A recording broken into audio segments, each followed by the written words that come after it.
Number 40. The third temple will be rebuilt. In Daniel, we read that the Antichrist will confirm a covenant with many for 1 week, but in the middle of the week he will put an end to sacrifice and offering. This verse clearly shows that the third temple will be rebuilt, since halfway through the 7-year peace plan, the Antichrist comes in to stop the sacrifice and offering. Beyond that, there are other passages that state that the Antichrist will eventually seat himself inside the temple and proclaim himself to be God. By coincidence, Trump is a builder. That's what I do, is I build. I was always very good at building. It was always my best thing. I think better than being president, I was maybe good at building.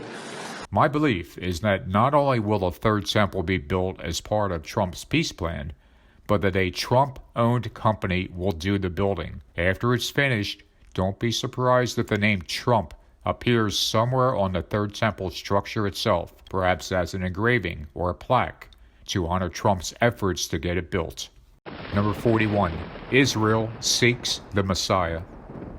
Donald Trump is being called a type of King Cyrus by many in Israel, as well as the evangelical Christian community.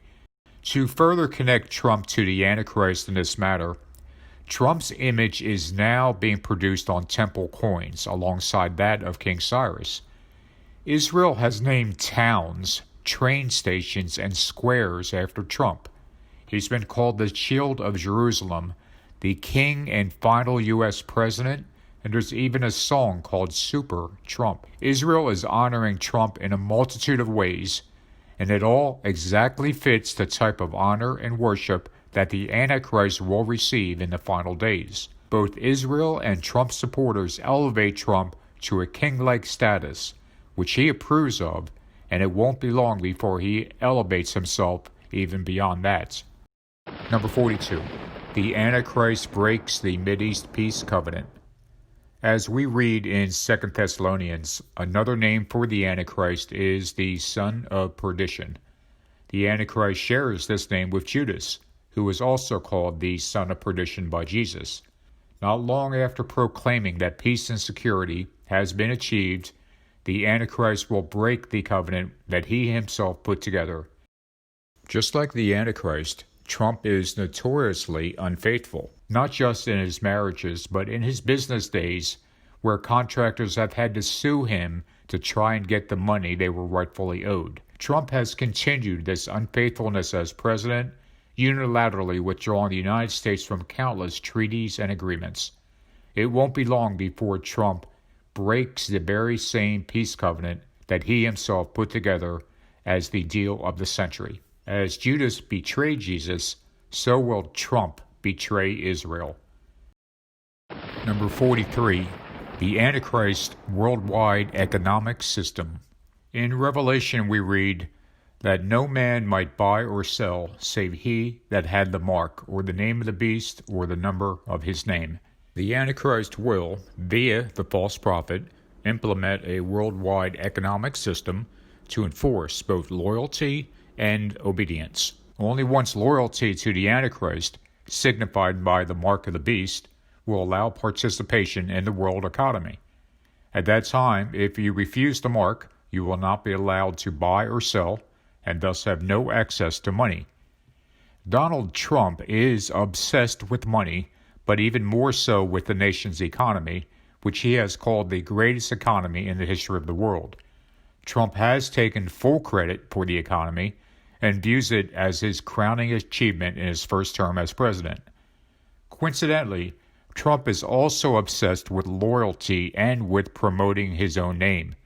These three things together, the need for loyalty, the promotion of his own name, and the tie-in to the economy, are traits that both Trump and the Antichrist share.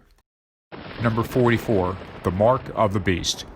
Contrary to what many Christians believe, it is not the Antichrist who institutes the mark of the beast. Rather, it is the false prophet, the second beast of Revelation 13, who causes the world to receive the mark on their right hands or foreheads. This mark signifies one's allegiance to the beast and allows one to participate in the worldwide economic system of the Antichrist. Ironically, the current president of the United States already has a history of marking his name on dozens of buildings and properties around the world. This has either been done with the letter T as a simple mark, or his actual last name spelled out.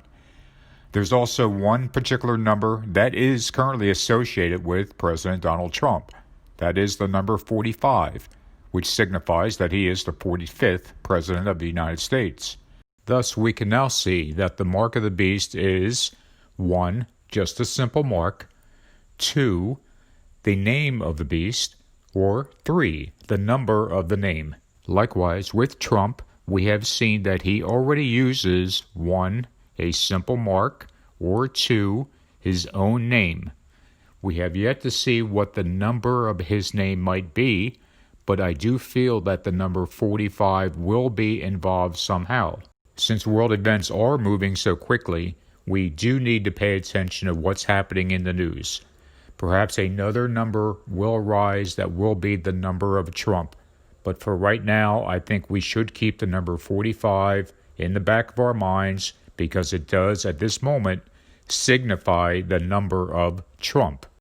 In addition, Trump has a direct connection to the number 666, which I will cover more in a future video. It's important to note that foreshadowing is a literary device the Bible uses quite often. So is there presently any kind of mark or engraving that is now signifying an allegiance to one man? Is this mark or engraving worn on the forehead? As it turns out, yes, there is one specific mark that is presently worn on the forehead, and that does signify one's allegiance to one man. The MAGA name also bears a striking similarity to Magus, which was the name of a class of priests in ancient Persia. Who were these Magus priests? None other than sorcerers, astrologers, and magicians. They were the original chaos magicians of their time. MAGA hats are indeed a foreshadowing of a coming mark of the beast, as they signify an allegiance to one man, and the engraving is worn on the forehead. I believe you will soon see MAGA bracelets, rings, and gloves to further foreshadow the mark of the beast on one's right hand. It's quite striking that those who wear MAGA hats have such an unworldly allegiance to Trump, as if he is their be-all, end-all. And yet, that is exactly the same kind of allegiance that the Antichrist will receive from those who take his mark. Number 45. The Antichrist will claim to be God. It can be hard for most of us to imagine a scenario where any public figure starts calling himself God. And yet, according to the Bible, this is exactly what the Antichrist will eventually do.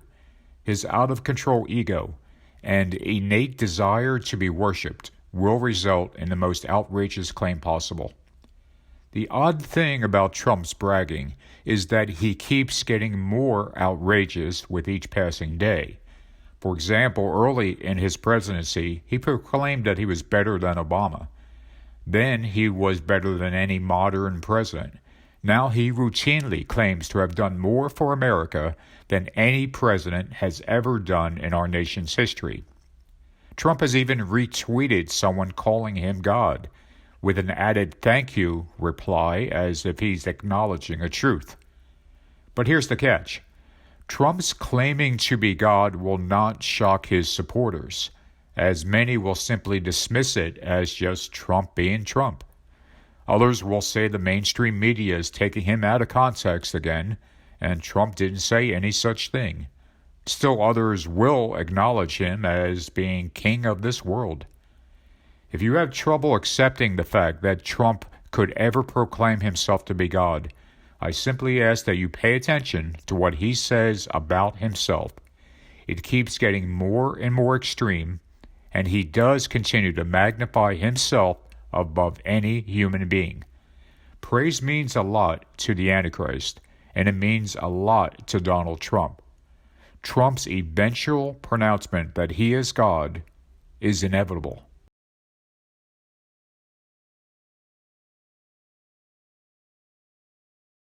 This video has been about the Antichrist and the many biblical verses and signs that identify this figure as being Donald J. Trump. But what is it about Trump? More than half of this country hates him with every fiber of their beings. Meanwhile, his supporters back him unconditionally, even over the people and things they've loved their entire lives.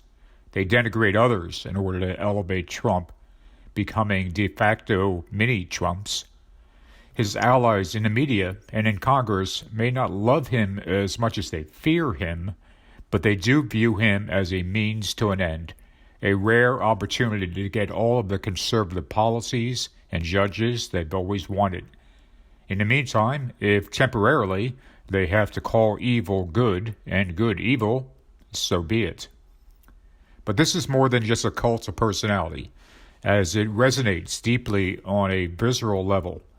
There is a dark energy that resonates from Trump, a virus of hatred that has seeped into the American psyche, infecting not just Trump supporters, but also those who rail against Trump. Take a second to think of the qualities of Jesus, such as honesty and forgiveness, even humbling himself unto death. Think about what he preached: to forgive others, to help those in need, to be kind and unselfish, to love each other as we love ourselves, and to love God above all.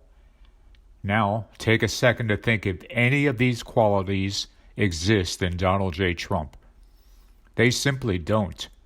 In fact, Trump stands for all the things that are precisely the opposite of what Jesus Christ stands for. In every sense of the word, Donald J. Trump is anti-Christ. If this video has not convinced you that Trump is the Antichrist, I simply ask that you keep it in the back of your mind over the coming months and years. Watch carefully to what Trump does and the things he tweets about. Listen carefully to what he says, not just the words, but the intent behind those words. The more you pay attention to what Trump says and does, the more you will come to understand that there is a profoundly deep evil to this man. But there is good news. You see, something's going to happen. What?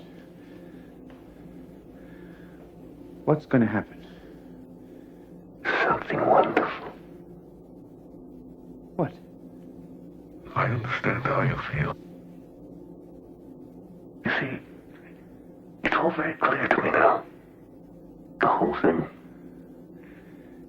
It's wonderful. What's going to happen?